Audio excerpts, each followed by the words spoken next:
All right, let's talk about the Spanish subjunctive. It's one of those grammar points that can really make you sweat. But if you've ever felt just a little bit lost with it, you are in exactly the right place. We're going to break it down and make it make sense. So, be honest. Does that word alone, does it just sound complicated? Maybe a little intimidating? Well, you're not alone.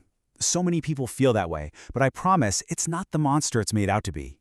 We're about to flip the script on it. And here's the absolute biggest secret. The key to unlocking the whole thing. The subjunctive is not a tense, like past or future. It's a mood. Think of it like putting on a different pair of glasses. It's how you talk about things that aren't concrete facts. Your wishes, your doubts, your opinions, your feelings. It's the language of subjectivity. Doesn't that already sound a little less scary? Okay, so let's get practical. Before we even worry about when to use it, let's nail down how to build it. And the best news is that for most verbs, it's a super simple, totally mechanical, three-step recipe. Here's the magic formula. It's so simple. Step 1. You start with the yo form of the verb. Like hablo, como, vivo. Step 2. You just chop off that final o. And step 3, this is the fun part, you add what we call the opposite ending. So what does opposite mean? Well, opposite endings is just a fancy way of saying the verbs play a little switcheroo.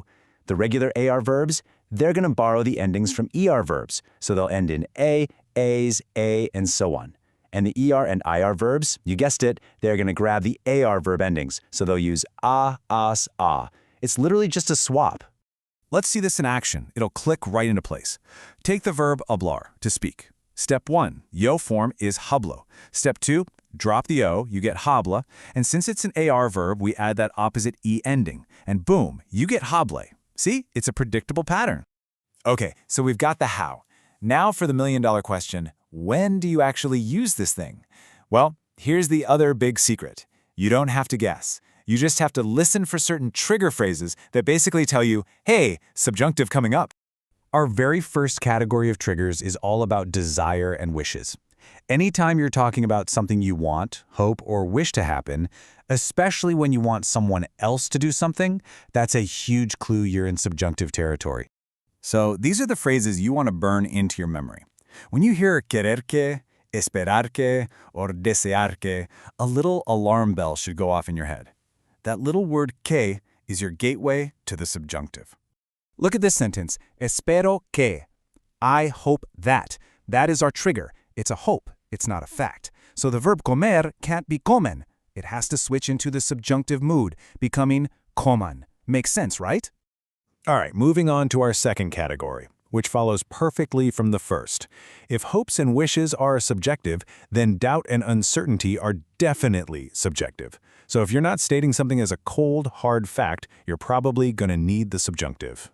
The key triggers here are phrases that introduce that element of uncertainty. Stuff like dudar que, which is literally to doubt that, or no creer que, I don't believe that, or even es posible que, it's possible that. None of these are certainties. And here's a perfect example. Dudo que, I doubt that, that phrase is a massive flashing sign that says subjunctive ahead. Because I'm expressing doubt, the verb trabajar has to shift into its subjunctive form, trabaje. Now, our third category is a little different. We're talking about impersonal expressions. These are general statements about what's important or necessary or a good idea.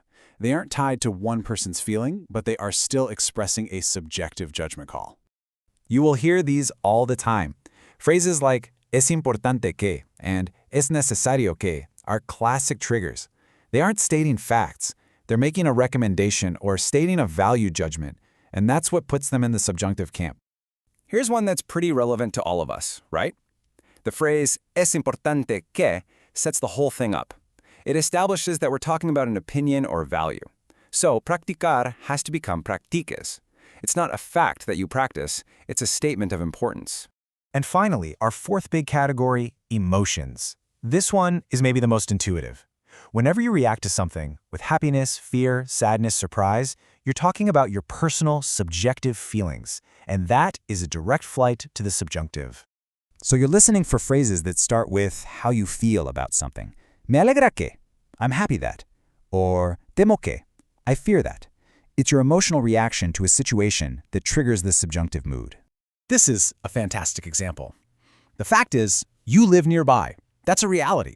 But my reaction to that fact, me alegra, that's I'm happy that, is what triggers the subjunctive. It's about my feeling. So the verb vivir turns into vivas. All right, enough theory. You've seen the formula, you've seen the trigger categories. The best way to make this stick is to actually use it. So, let's do a quick practice round together. Okay, first one's on the screen. Quiero que tú hablar más despacio. First, spot that trigger phrase. Then, think about how you'd conjugate hablar. I'll give you a second. And the answer is hablabes. Did you get it? The trigger is quiero que, an expression of desire. Then we just follow our formula for hablar. Yo form hablo. Drop the O, add the opposite ending for tú, which is is. Perfect.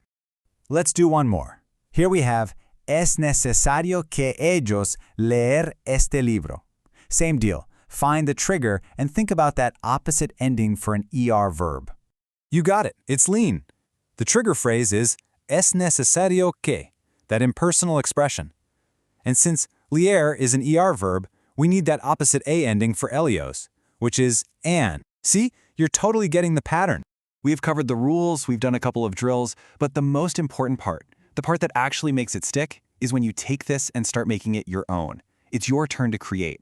So let's recap. What are the big takeaways? Number 1, remember, it's a mood. It's for subjectivity.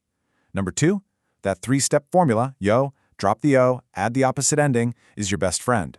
And number 3, keep your ears open for those trigger phrases. They are your signposts. So, I want to leave you with a little challenge. Right now, using everything we just talked about, what is one sentence you can create using the emotional trigger me alegra que? Give it a shot. Actually, creating a sentence is what turns this from a grammar rule into a part of your Spanish. Thanks for diving in with me.